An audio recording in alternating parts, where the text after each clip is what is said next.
हनुमान जी को हम अक्सर केवल बल और पराक्रम के रूप में देखते हैं, लेकिन शास्त्र कहते हैं हनुमान जी शक्ति से पहले विवेक है, विवेक से पहले संयम है और कर्म से पहले भक्ति है। आज हम जिस श्लोक को समझेंगे वह हनुमान जी के संपूर्ण व्यक्तित्व का सार है। मनोजव अर्थात जिनकी गति मन से भी तेज है। यह गति केवल शरीर की नहीं बल्कि निर्णय और संपूर्ण की गति है।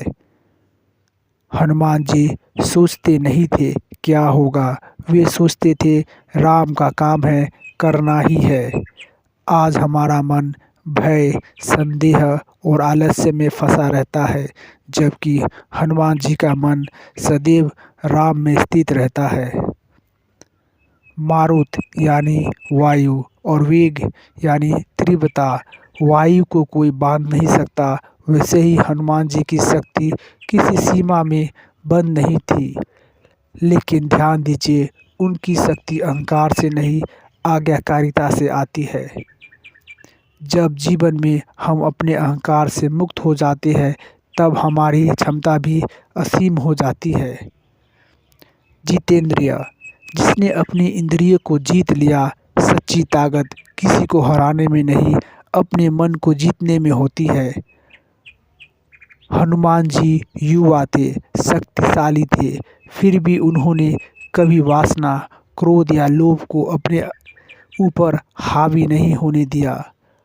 आज मनुष्य कमज़ोर इसलिए नहीं है कि उसमें शक्ति नहीं है, बल्कि इसलिए है कि वह इंद्रियों का दास बन गया है। हनुमान जी सिर्फ बलवान नहीं थे, वे बुद्धिमानों में भी श्रेष्ठ थे। लंका में प्रवेश से पहले हर कदम सोच समझकर उठाया गया। सच्ची बुद्धि वह है जो शक्ति को सही दिशा दे।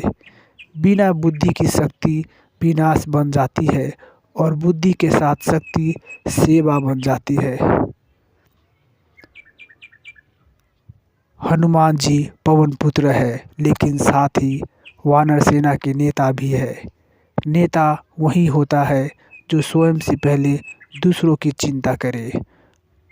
हनुमान जी ने कभी नेतृत्व का दावा नहीं किया, फिर भी नेतृत्व स्वयं उनके पास चला आया, क्योंकि जहाँ अहंकार नहीं होता वहाँ नेतृत्व स्वयं प्रकट होता है।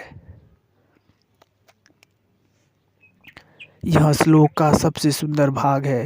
हनुमान जी की पहचान उनकी शक्ति नहीं, उनकी पद नहीं, बल्कि एक शब्द है, रामदूत।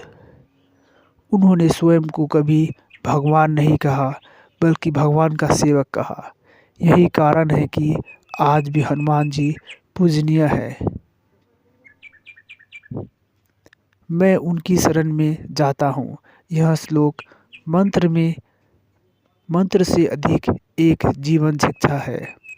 जब जीवन में भय आए, मन डगमगाए या मार्ग स्पष्ट लगे, तो हनुमान जी की तरह अपने जीवन को राम के चरणों में समर्पित कर दीजिए।